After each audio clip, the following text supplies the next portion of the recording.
And now we move on our next final honor of the evening, very special, the Lifetime Achievement Award. To present it, we have a two-time Christopher Award winner who received her latest one just a few minutes ago, Elizabeth Vargas, who happens to be one of my favorites in this business. I mean that. You're terrific. Great talent.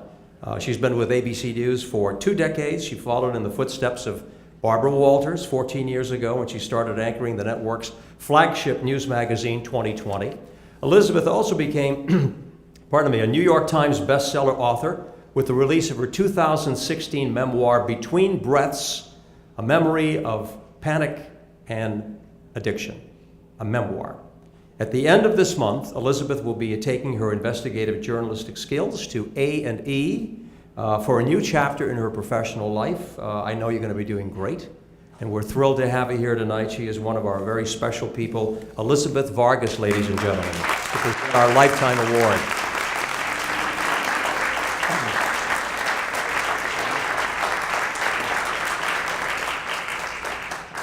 Thank you, Ernie, for not confusing the title of my book to Between Breasts, which has been done several times. I once told somebody maybe it would sell more copies if it was called Between Breasts than Between Breaths. It's very daunting to be here after following the incredible bravery of Jeannie and the humor. I mean, you are a riot. I'm going to get every book you've ever written for my 2 boys. I am the proud mom of 2 boys, 15 and 11, a freshman in high school and a 5th grader. And I talk to them all the time about the importance of history and exclaim over and over, as I did just 48 hours ago, how on earth can any history teacher make history boring? There are incredible stories that actually happened with people who are real people and walked this earth. Well, one person who does not make history boring is Ken Burns. Ken Burns once said, "It is the great arrogance of the present to forget the intelligence of the past." Well, for close to 40 years, Burns has used his filmmaking talents and passions for history to teach all of us about the past so that we can better understand and navigate the present and the future, and hopefully not repeat our mistakes. It all started when Burns received an 8mm camera at the age of 17. After graduating from college, he co-founded Florentine Films and got to work as a storyteller. 2 of his early documentaries, Brooklyn Bridge and The Statue of Liberty, were nominated for Oscars and won Christopher Awards. But it was his 1990 series, The Civil War, that fully established Ken as one of the country's most influential filmmakers.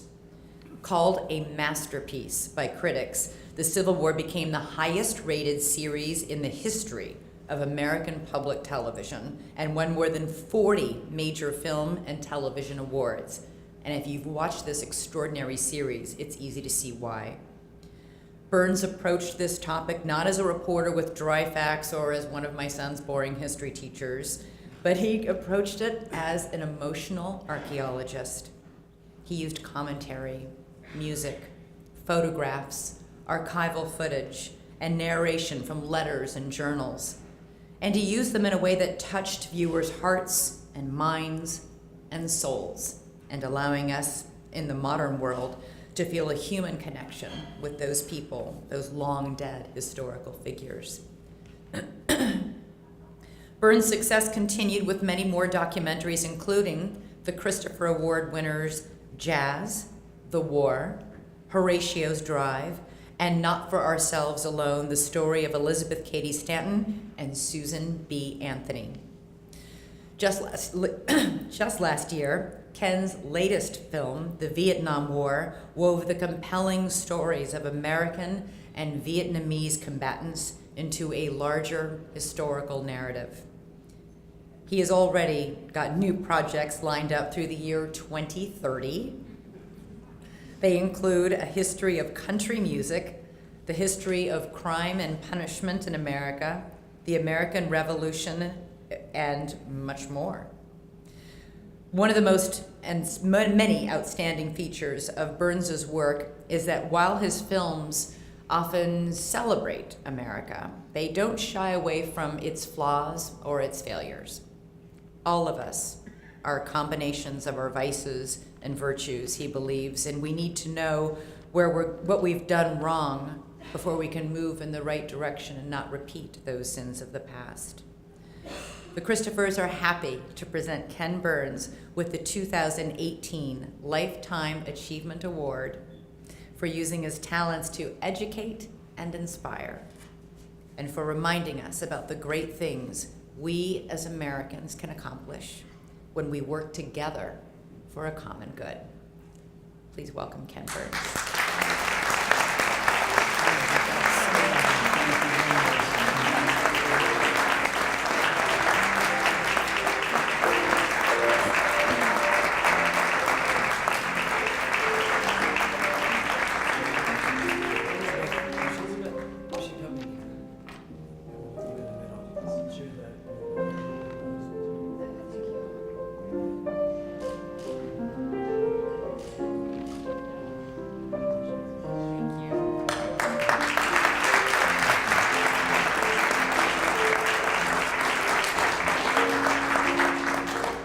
Thank you, Elizabeth, for those very, very kind words. I apologize in advance for my voice, which I lost and cannot seem to find.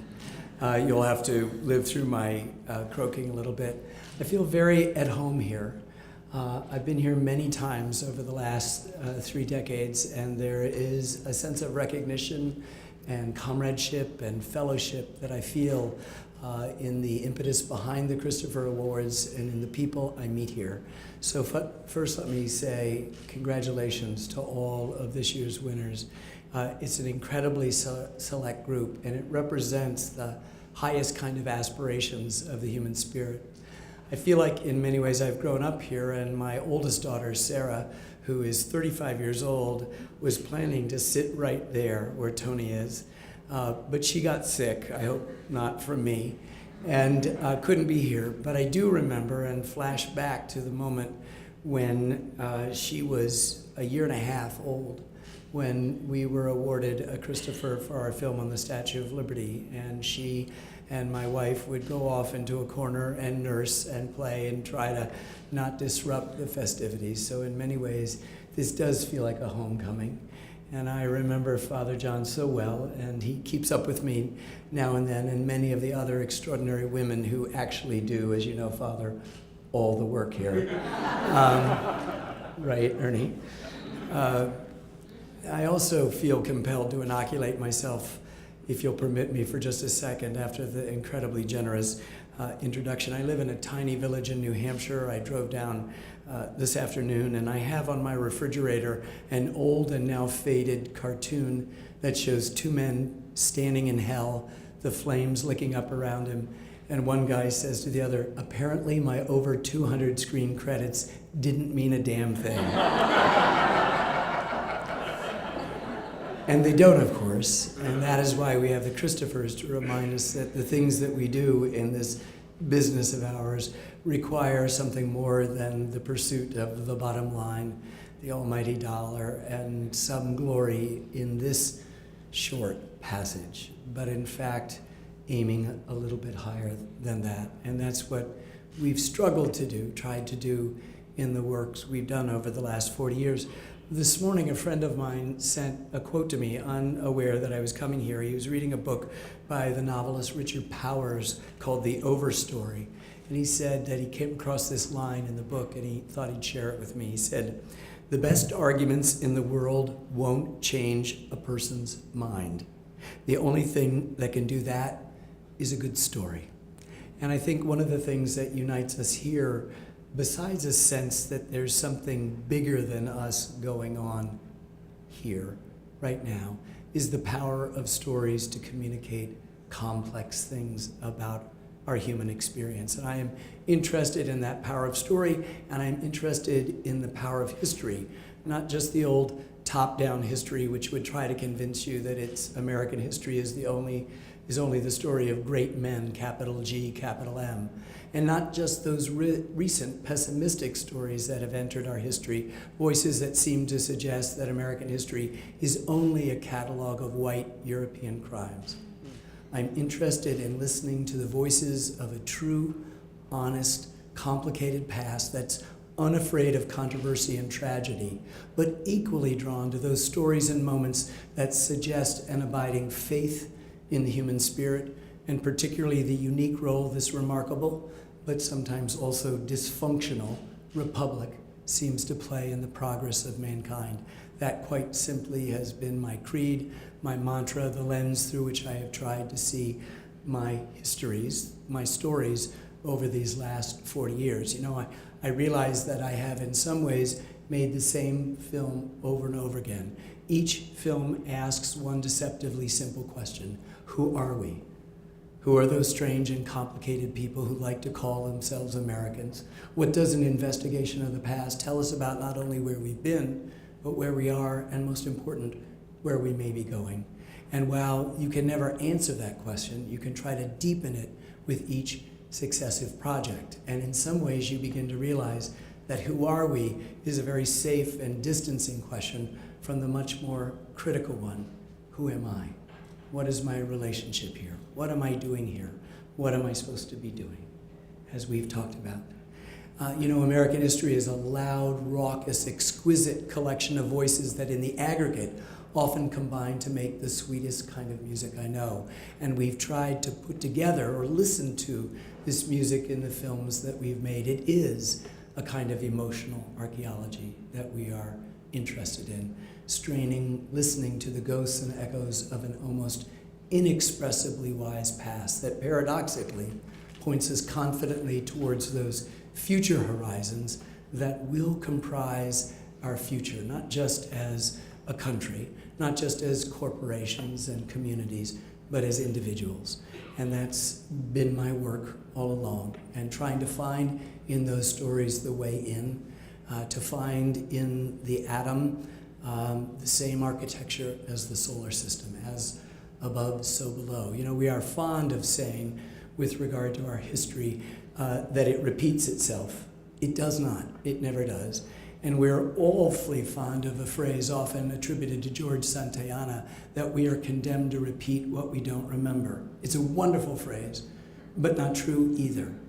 I would like to go back a little bit further and pick up something from the Old Testament, from Ecclesiastes. What has been will be again. What has been done will be done again. There's nothing new under the sun. That says that human nature never changes, and that it superimposes itself over the seemingly, Father, random chaos of events. And so we can sometimes perceive themes and motifs and repetitions and echoes. Mark Twain is supposed to have said, history doesn't repeat itself, but it rhymes. And if he did say that, our best writer is, of course, dead on, because I don't think I've ever finished a film where I haven't lifted my head up from years, sometimes a decade or more of work, and felt that it was rhyming in the presence in a way that was astonishing, whether it was our first film, Tony on the Brooklyn Bridge, or the most recent one, Elizabeth on the Vietnam War. It seemed to be all about the present, even though we had spent our time doing that.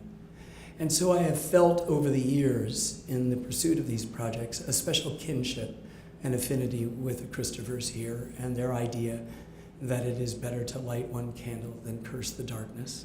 I think in each one of us here this evening is the seeds of that as well. I'm also brought back to another quote that is one of my most favorite sentences in the English language. Maybe it's the second favorite sentence in the English language. The first is, of course, I love you. And this is on the eve of the Civil War. Abraham Lincoln, March 4th, cold, blustery, windy day in Washington, D.C. He's still hoping to keep his country together. He's speaking to the mostly Southerners in his audience. We must not be enemies, we must be friends. Though passion may have strained, it must not break our bonds of affection.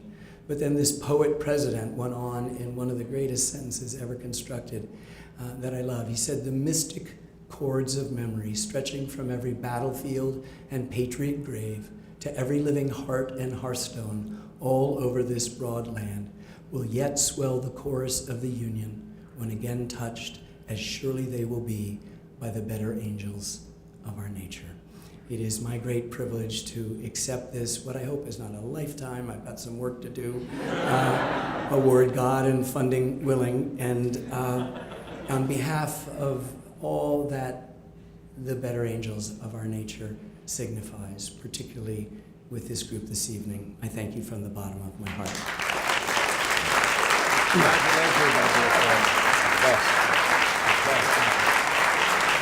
The great Ken Burns, wonderful.